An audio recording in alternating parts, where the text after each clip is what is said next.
प्रदेश में भारी बारिश को लेकर अलर्ट जारी। मुख्यमंत्री पुष्कर सिंह धामी ने अधिकारियों से लिया फीडबैक। सभी जिलाधिकारियों को एसडीआरएफ, एनडीआरएफ और बचाव दलों से समन्वय बनाते हुए अलर्ट मोड पर रहने के दिए निर्देश।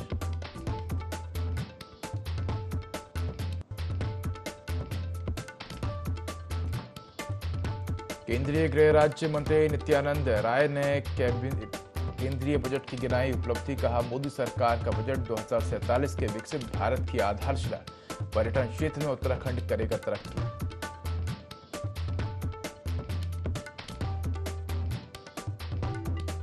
उत्तराखंड के पहाड़ी इलाकों में लगातार बारिश जारी। गंगोत्री में भागीरथी का जलस्तर बढ़ा। सभी श्रद्धालु सुरक्षित स्थानों पर पहुंच गए।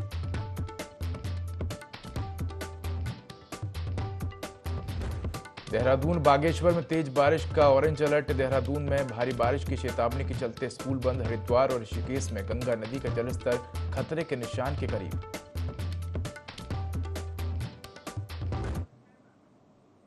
नमस्कार, मैं उदय देवभूमि लाइव में आपका स्वागत है। बुलेटिन की शुरुआत करेंगे तमाम बड़ी खबरों के साथ। देहरादून में बजट को लेकर केंद्रीय गृह राज्य मंत्री नित्यानंद राय ने प्रेस वार्ता की। इस दौरान बीजेपी प्रदेश अध्यक्ष महेंद्र भट्ट मौजूद रहे। केंद्रीय गृह राज्य मंत्री नित्यानंद राय ने कहा कि मोदी सरकार का बजट 2047 के विकसित भारत की आधारशिला है। ये बजट आर्थिक दृष्टि से बड़ी सफलता हासिल करेगा। उन्होंने कहा कि केंद्रीय वित्त मंत्री निर्मला सीतारमण का पेश किया गया बजट देश के चारों वर्गों को मजबूत बनाएगा।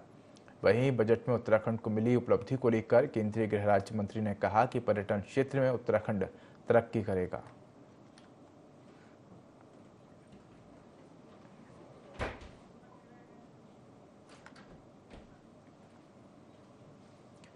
कांग्रेस प्रदेश अध्यक्ष करण माहरा की ओर से एक पत्र जारी किया गया है, जिसमें कहा गया है कि बिना प्रदेश कांग्रेस कमेटी की अनुमति या जानकारी में दिए प्रेस वार्ता का आयोजन नहीं किया जाएगा। कांग्रेस के इस आंतरिक पत्र को लेकर बीजेपी के प्रदेश प्रवक्ता हनी पाठक का कहना है कि कांग्रेस प्रदेश अध्यक्ष के इस पत्र से कांग्रेस में गुटबाजी और अनुशासनहीनता का पता चलता है।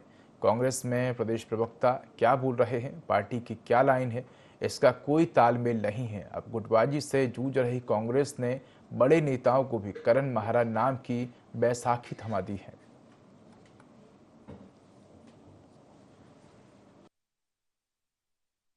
गजब का तालमेल दिखाई दे रहा है कांग्रेस पार्टी के संगठन में और प्रवक्ताओं में।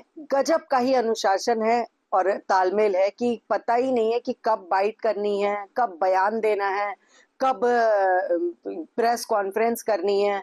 तो ये निशाना किसकी तरफ है, किसको टारगेट करके ये बोला जा रहा है, वो तो कांग्रेस के प्रदेश अध्यक्ष करण माहरा ही जाने। और दूसरा, कांग्रेस पार्टी ये दर्शा रही है इस पत्र के माध्यम से कि उनकी पार्टी में कोई अनुशासन इस तरीके का दिखाई नहीं देता है। और कमाल की बात यह है कि कांग्रेस पार्टी के सभी प्रवक्ताओं को, इवन बड़े नेताओं को भी बैसाखी पकड़ा दी गई है कांग्रेस अध्यक्ष करण माहरा द्वारा ये लेटर जारी करके कि तुम्हें मेरी ही बैसाखी पे चलना है, अपने कदमों को यूज तक नहीं करना है। देखिए, भारतीय जनता पार्टी के नेताओं को ये समझना चाहिए कि कांग्रेस पार्टी के अंदरूनी मामलों में दखल करके उसे कुछ भी हासिल होने वाला नहीं है। और कांग्रेस पार्टी के आदरणीय प्रदेश अध्यक्ष करण माहरा जी ने केवल इतना आदेश दिया है कि कांग्रेस भवन में जो भी प्रेस वार्ता होती है उसका संज्ञान प्रदेश कांग्रेस कमेटी को होना चाहिए, क्योंकि कोई भी नेता अपनी मर्जी से कोई भी विषय उठाएगा, उस पर बोलेगा, तो वो जिम्मेदारी उसकी होती है, प्रदेश कांग्रेस कमेटी की नहीं होती है। इसीलिए जिम्मेदारी तय की है कि जिसको भी अपनी बात रखनी है, अगर उस पर पहले प्रदेश कांग्रेस अध्यक्ष जी से या पीसीसी के पदाधिकारियों से चर्चा हो जाए तो इसमें बुराई क्या है। उत्तराखंड में भारी बारिश का दौर जारी है। जहां एक तरफ बारिश के चलते अलकनंदा और भागीरथी नदी का जलस्तर बढ़ रहा है, तो वहीं थराली में भारी बारिश से सड़कों पर मलबा आया हुआ है। उत्तराखंड में आपको बता दें कि भूस्खलन के चलते थराली कर्णप्रयाग राष्ट्रीय राजमार्ग बंद हो गया है। पंती, आमसोड़ और नलगांव और हरमनी में सड़क बाधित हो गई है। फिलहाल सड़क खोलने में बीआरओ की टीम जुटी हुई है।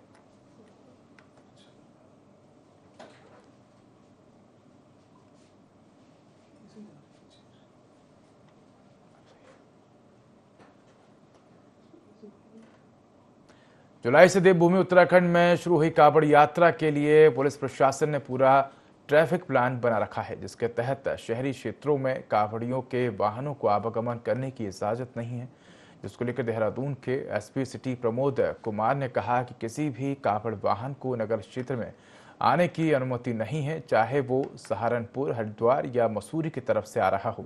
साथ ही उन्होंने कहा कि किसी भी कावड़ वाहन को आशारूढ़ी या विकास नगर की तरफ से हरिद्वार के लिए जाना है तो वो ISBT से रिस्पना पुल होते हुए जाए, और अगर कोई हरिद्वार या ऋषिकेश से विकास नगर जाना है तो वो भी इसी तरह रिस्पना पुल से ISBT और शिमला बाईपास रूट के रास्ते से जाएंगे, लेकिन उन्हें मसूरी मार्ग का उपयोग करने की अनुमति नहीं है। वाहन को जो है हमारे नगर क्षेत्र में आने की अनुमति नहीं है, चाहे वो किसी भी दिशा से हो, चाहे वो सहारनपुर साइड से हो या हरिद्वार या मसूरी, तो सिटी क्षेत्र में आने की अनुमति नहीं है। जो भी कावड़ या तो आशारूढ़ी की साइड से आएंगे या विकासनगर साइड से आ गए और जिनको कि हरिद्वार की तरफ को जाना है, तो सीधी सी बात है, उनका जो रूट है वो क्या कहते हैं, शिमला बाईपास और उसके बाद फिर ISBT और फिर कारगी चौक रिस्पना होते हुए जो है वो ऋषिकेश की ओर प्रस्थान करेंगे। इसी प्रकार से जो कोई कावड़ अगर ऋषिकेश या हरिद्वार से वापस आएगी और जिसको अगर विकासनगर से साइड को जाना है तो वो भी वाया रिस्पना और कारगी चौक और फिर ISBT शिमला बाईपास होते हुए जो है नया गाँव होते हुए वो रूट पकड़ेंगे।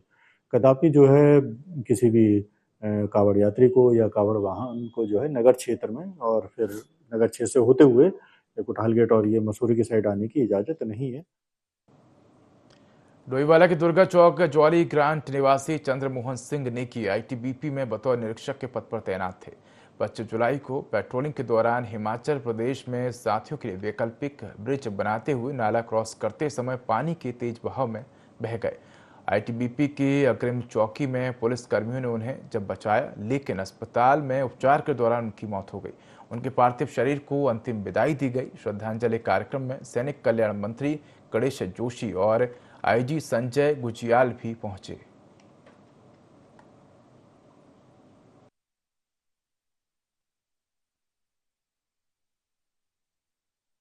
इस दुख की घड़ी में पूरे भारत की सरकार, देश की सरकार, प्रदेश की सरकार उनके साथ में खड़ी है। देखिए, हम किसी शहीद को वापस नहीं ला सकते, लेकिन उसकी शहीद के सम्मान में खड़ा रहना, उसकी विद्या का व्याख्यान करना हर देशवासी का कर्तव्य है। आज मैंने खुद माननीय मुख्यमंत्री जी की ओर से अपनी ओर से उस महान शख्सियत को श्रद्धासुमन किए, नमन किए हैं। और इस दुख की घड़ी में परिवार के साथ हमारी सरकार खड़ी है और जो हमारी सरकार की घोषणाएं हैं, इस शहीदों के नाम पर द्वारों का निर्माण, सड़कों का निर्माण, विद्यालयों का निर्माण, जो भी ये परिवार चाहेगा उसके अनुरूप किया जाएगा। अपने देश के लिए एक सबसे बड़ा सेक्रीफाइस दिया है। ITBP हिमवीर परिवार उनके शहादत को नमन करता है। और हिमाचल में भारत OP के पास में LAC से लगभग 5 किलोमीटर के डिस्टेंस पे एक विशेष सूचना पे एक शॉर्ट रेंज पेट्रोलिंग के लिए ये SRP में जा रहे थे। तो उस दौरान अपने साथियों के लिए एक जगह पानी बहुत बढ़ गया था, तो ब्रिज बनाया जा रहा था, टेम्परेरी ब्रिज। उस पे सबसे आगे बढ़कर आप अपने साथियों को क्रॉस कराने के लिए बनाते समय ये घटना घटी है। 20 जुलाई को हल्द्वानी के अंदर धारदार हथियार से हमला करने वाले SOG और स्थानीय पुलिस ने 2 मुख्य आरोपियों को गिरफ्तार किया है, जिसका खुलासा पुलिस अधीक्षक प्रहलाद नारायण मीणा ने करते हुए बताया कि 20 जुलाई को नुमाइश के अंदर पार्किंग को लेकर पार्किंग ठेकेदार और गांधी आश्रम रहने वाले अजीत सिंह बगड़वाल के साथ कुछ कहासुनी हो गई थी, जिसके बाद दोनों पक्षों में जमकर हाथापाई हुई। वहीं एक व्यक्ति के धारदार हथियार से दूसरे पर हमला कर फरार हो गया था। फिलहाल पुलिस ने आरोपी को गिरफ्तार कर लिया है।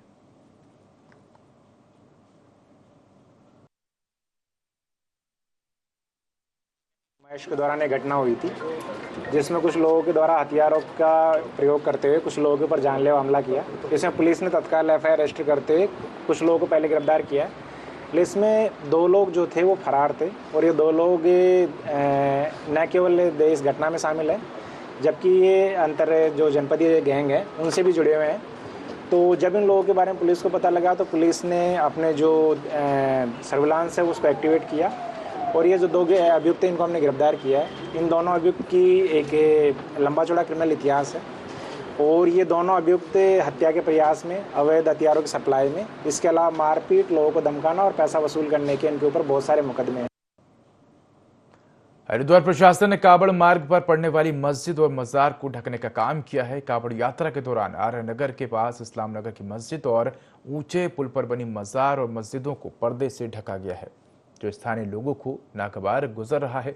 हालांकि कावड़ लेने आए शिव भक्त भी इसे सही नहीं मान रहे हैं। कावड़ियों का कहना है कि मस्जिदों को पर्दे से ढके या ना ढके उन्हें कोई फर्क नहीं पड़ता है, जबकि मस्जिदों के लोग इसे प्रशासन की सोच बताकर कुछ भी खुलकर बोलने से कतरा रहे हैं, जबकि कुछ लोग इसे पूरी तरह से गलत मान रहे हैं और पर्दा लगने से सड़क पर अतिक्रमण होने और शिव भक्तों को आने वाली परेशानी होने की बात कहते हुए पिछले कावड़ में भोले की सेवा करने की बात कर रहे हैं।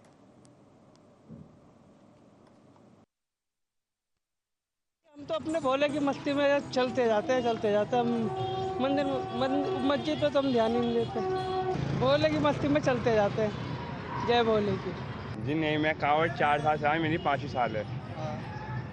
और अपने हम धुन में रहते हैं, भोले की धुन में रहते हैं, अपनी मस्ती में चलते रहते हैं। सारे भोले चीज़ पे ध्यान देते नहीं, हम अपने भोले की धुन में रहते हैं। यहाँ सही व्यवस्था रहती थी, सब आते जाते हैं, अभी भी आते जाते हैं सब। हाँ, कावड़ भी आते थे, यहाँ नहाते थे, धोते थे, पानी पीते थे, बेचारे चाय पानी भी पीते हैं, सब चीज़ होता है। लेकिन इस कारण कोई आ भी नहीं रहा, जा भी नहीं रहा है, सब ऐसे ही चल रहा है। भाई वो तो वही सरकार ही जाने की क्या मनसा हो सकती है, हम क्या बताएं इस बारे में। बस वो तो सरकार की मनसा है, जो भी है उसमें हम क्या बताएं। नहीं, हमें तो कुछ भी नहीं लग रहा है, इसमें क्या लगेगा इसमें। देवभूमि उत्तरकाशी मां गंगा मां यमुना का उद्गम स्थल है। हजारों ऋषियों के इस तपोभूमि में जहां कण कण में भगवान विराजमान है। सावन के पवित्र महीने की शुरुआत हो चुकी है और ऐसे में भगवान की आराधना हर ओर हो रही है। हम आपको दर्शन कराते हैं उत्तरकाशी में स्वयंभू रूप में भगवान शिव के, जहां स्वयंभू रूप में भगवान शिव विराजमान है। देखिए भगवान शिव की महिमा पर एक खास रिपोर्ट। उत्तरकाशी का पौराणिक महत्व है, इसे ऐसे ही उत्तरकाशी नहीं कहा जाता। भगवान गणेश की जन्मस्थली डोढ़ी ताल से निकलने वाली अस्सी गंगा एवं वरुणावत पर्वत से निकलने वाली वारू नदी के बीच में बसे इस स्थान को भविष्य की काशी यानी कि उत्तरकाशी कहा जाता है। यहाँ यह दोनों नदियाँ माँ गंगा के साथ मिलकर संगम बनाती है। हम जिन भगवान शंकर के जिस निवास स्थान की बात कर रहे हैं, उसका उल्लेख स्कंद पुराण के केदार खंड नामक अध्याय में भी किया गया है, जिसमें लिखा गया है कि कलयुग के आरंभ में भगवान शिव काशी को छोड़कर 80 एवं वरुणा के संगम स्थल उत्तरकाशी में स्वयंभू रूप में विराजमान होकर यहाँ से सृष्टि का संचालन करेंगे और आज यही स्थान यहाँ का आस्था का केंद्र है।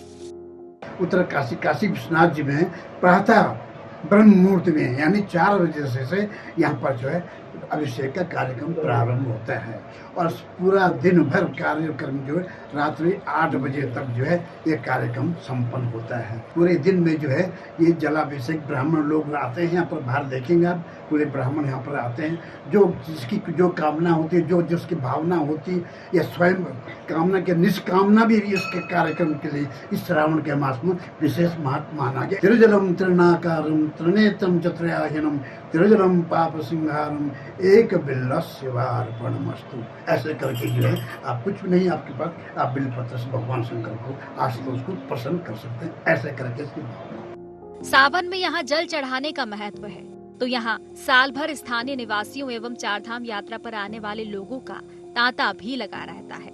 पर सावन के महीने में यहाँ जल चढ़ाने से जन्म जन्मांतर के जाल से मुक्ति मिल जाती है। यहाँ पर मात्र माँ गंगा जल एवं भगवान शिव के मंत्र ओम नमः शिवाय के उच्चारण से ही मोक्ष की प्राप्ति हो जाती है और यहाँ पर अपना शरीर त्याग करने वाले मानव को सीधे मोक्ष की प्राप्ति होती है। गंगोत्री धाम यमुनोत्री धाम के बाद सबसे ज्यादा दार्शनिक स्थल के दर्शन के साक्षी आप भी बने। यह सावन का पवित्र महीना है और उत्तरकाशी पर पूरे माह भगवान शिव की असीम कृपा बनी रहती है। इस समय चारधाम यात्रा भी चल रही है और दुनिया भर से तीर्थयात्री उत्तरकाशी पहुंच रहे हैं। भगवान शिव की महिमा ही ऐसी है कि उनके दर्शन मात्र और जलाभिषेक करने से सारे पाप नष्ट हो जाते हैं और अंत में शिव धाम की प्राप्ति होती है। हमारा श्रावण मास प्रारंभ हो चुका है और बहुत सुंदर दिव्य यात्राएं, कावड़ यात्राएं चल रही है और जो कि भगवान विश्वनाथ जी, कोई केदारनाथ जी, जिसकी जहाँ पर जो श्रद्धा है उस अनुरूप वहाँ जल चढ़ाते हैं। जब भगीरथ ने गंगा जी को लाया था, उन्हीं ने ही प्रथम यात्रा की थी, कांवड़ यात्रा। उसके बाद आदित्य गुरु शंकराचार्य जी ने यह यात्रा की थी। जिसको जिस कामना हेतु जो कामना होती उस कामना हेतु लोग जल चढ़ाते हैं। यह काशी उत्तर की काशी यानी सौम्य काशी कहा गई है और जो पूर्व काशी वो वाराणसी में है। कलयुग में भगवान काशी विश्वनाथ जी की जो प्रधानता या जो स्थापन भगवान बाबा विश्वनाथ जी यहीं विराजमान रहेंगे और जो भी भक्त जन सावन मास में आकर बाबा विश्वनाथ जी को जल चढ़ाते हैं, दूध चढ़ाते हैं, जो भी इस एक महीने का जो भी व्रत आदि संकल्प लेते हैं, उनकी समस्त मनोकामनाएं बाबा विश्वनाथ जी पूर्ण करते हैं। काशी विश्वनाथ के दर्शन करके हमें बहुत ही अच्छा लगा है और सावन का पवित्र महीना कल से शुरू होने वाला है।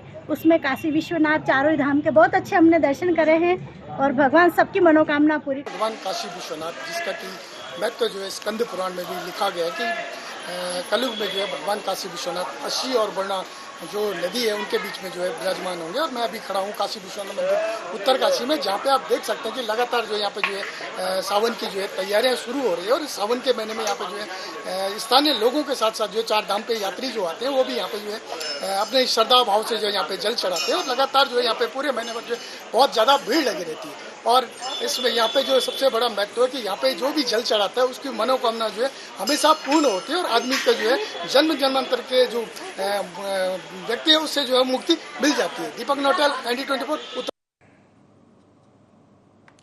मुख्य सचिव राधा रतूड़ी ने सभी जिलाधिकारियों को मलिन बस्तियों का चिन्हीकरण कर 15 दिन में रिपोर्ट शासन को पेश करने की डेडलाइन दी है। इसके साथ ही CS ने जिलाधिकारियों से नगर निगमों के तहत कार्य करने वाले सफाई कर्मचारियों की आवासीय व्यवस्था की रिपोर्ट भी तलब की है, जिसको लेकर जिलाधिकारी सोनिका ने बताया कि देहरादून और ऋषिकेश में 3 कैटेगरी हैं। मुख्य सचिव की ओर से निर्देश मिले हैं तो 15 दिन के अंदर सभी बस्तियों का चिन्हीकरण कर रिपोर्ट दी जाएगी और हमारी तरफ से तीनों कैटेगरी का चिन्हीकरण भी किया जा रहा है। इसका कार्य प्रगति पर है। जल्द ही हम मुख्य सचिव को रिपोर्ट पेश करेंगे। मेजरली और ऋषिकेश में जिस एरिया में जो कैटेगरीज हैं 3 श्रेणी में है, श्रेणी 1, 2, 3, और जो एरिया क्षेत्रफल है उसके अंदर उस एरिया और उस श्रेणी के हिसाब से हम लोगों को चिन्हीकरण करके 15 दिन में चीफ सेक्रेटरी महोदया के निर्देशों के क्रम में हम लोगों को कार्यवाही कर रहे हैं और हम लोग रिपोर्ट सबमिट कर रहे हैं। कावड़ मार्ग पर ढकी हुई मस्जिदों को सतपाल महाराज ने एक प्रयोग के तहत लिया है। हरिद्वार पहुंचे प्रभारी मंत्री सतपाल महाराज ने कहा कि कावड़ मार्ग पर मस्जिदों को देखना एक पहल है, जिसका वे फीडबैक लेंगे। उन्होंने कहा कि कावड़ मार्ग पर चलने वाले शिव भक्तों को किसी भी तरह की कोई दिक्कत ना हो, इसके तहत ये कदम उठाया गया है। उन्होंने कहा कि कावड़ यात्रा सुचारू रूप से चले और कोई उत्तेजना ना हो, इसके लिए मस्जिदों को ढका गया है।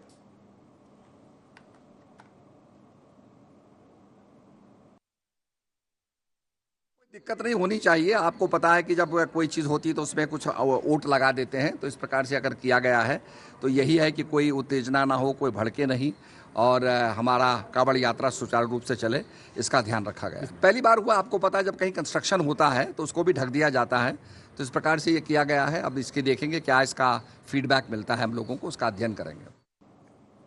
तो मस्जिदों को ढकना एक पहल के रूप में बताया है और सतपाल महाराज ने। इसके साथ ही उन्होंने कहा कि कावड़ यात्रा सुचारू रूप से चले और किसी प्रकार की कोई उत्तेजना ना हो, कावड़ियों को किसी तरह की कोई परेशानी ना हो।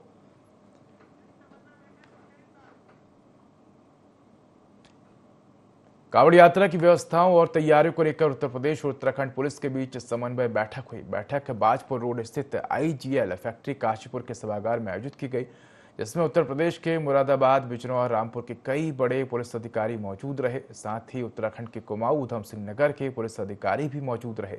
इस दौरान कुमाऊं रेंज के DIG योगेंद्र सिंह रावत ने सभी अधीनस्थ पुलिस अधिकारियों को कावड़ यात्रा और बॉर्डर पर यातायात व्यवस्था को लेकर निर्देश दिए। उन्होंने कहा कि किसी भी कावड़ियों को किसी प्रकार की दिक्कतें ना हो। 27 जुलाई से रोडों का डायवर्जन होना अति आवश्यक है। ओवरलोड वाहनों पर 27 जुलाई से दिन में पूर्ण तरीके से प्रतिबंध रहेगा। इसी के साथ ही मुरादाबाद रेंज के DIG मुनिराज ने कहा कि दिल्ली से चलकर हरिद्वार को जाने वाले कावड़ यात्री का रोड डायवर्जन किया जाएगा।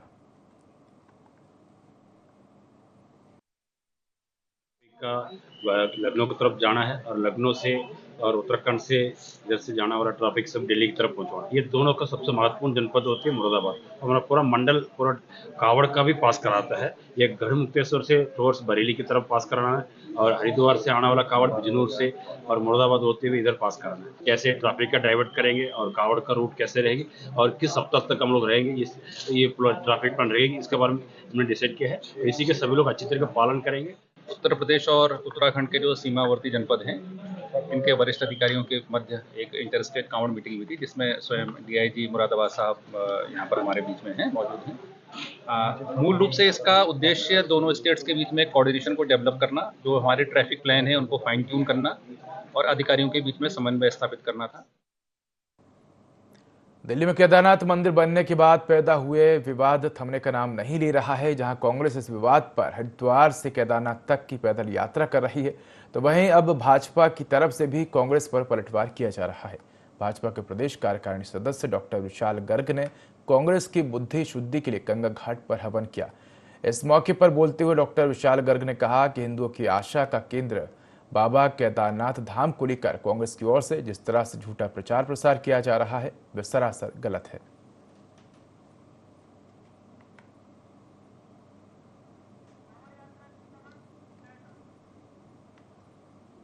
यमुनोत्री जानकी चट्टी में लगातार अतिवृष्टि होने के चलते यमुना नदी का जलस्तर बढ़ने लगा है। जानकी चट्टी क्षेत्र में रात्रि में हुई अतिवृष्टि से जानकी चट्टी में 3 खच्चर, 1 मोटरसाइकिल, जानकी चट्टी पार्किंग के नीचे का कटाव और शुभम पैलेस होटल के आगे रोड की दीवार क्षतिग्रस्त होने की सूचना है।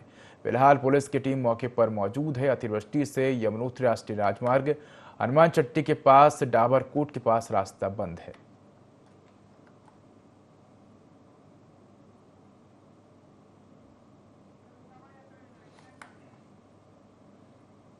धर्मनगरी हरिद्वार में कावड़ यात्रा चरम सीमा पर चल रही है। भगवान शिव में आस्था रखने वाले शिव भक्त लाखों रुपए खर्च करके कावड़ उठा रहे हैं।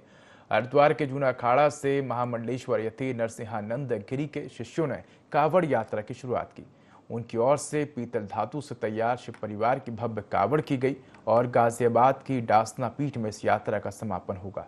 नरसिंहानंद गिरी ने बताया कि उनके द्वारा दिसंबर के महीने में विश्व धर्म संसद का आयोजन किया जाएगा। धर्म संसद को सफल बनाने और सनातन धर्म में जात पात का भेदभाव खत्म करने की मनोकामना लेकर उनके द्वारा कावड़ यात्रा की शुरुआत की गई है।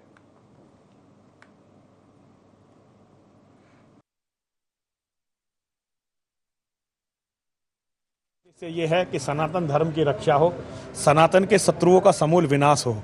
एक वर्ल्ड रिलीजियस कन्वेंशन, विश्व धर्म संसद का आयोजन, जिसकी हमारी डॉक्टर उदिता त्यागी मुख्य संयोजक हैं, किया जा रहा है। मां और महादेव उसमें हमें और हमारे लोगों को सफलता दें। हिंदुओं की जो जनसंख्या घट रही है, हिंदुओं को सद्बुद्धि मिले और हिंदू ज़्यादा से ज़्यादा बच्चे पैदा करें और जातिवाद समाप्त हो। हमने इसके लिए बहुत प्रयास किया, लेकिन हिंदुओं ने हमारी सुनी नहीं।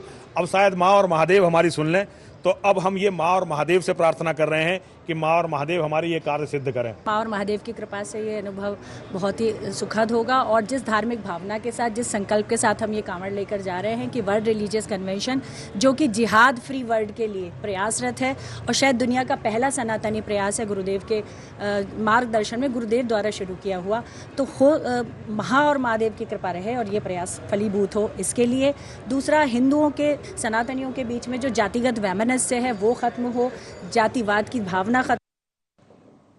तो फिलहाल इस बुलेटिन में इतना ही। खबरों का अधिक अपडेट के लिए देखते रहिए IND 24। नमस्कार।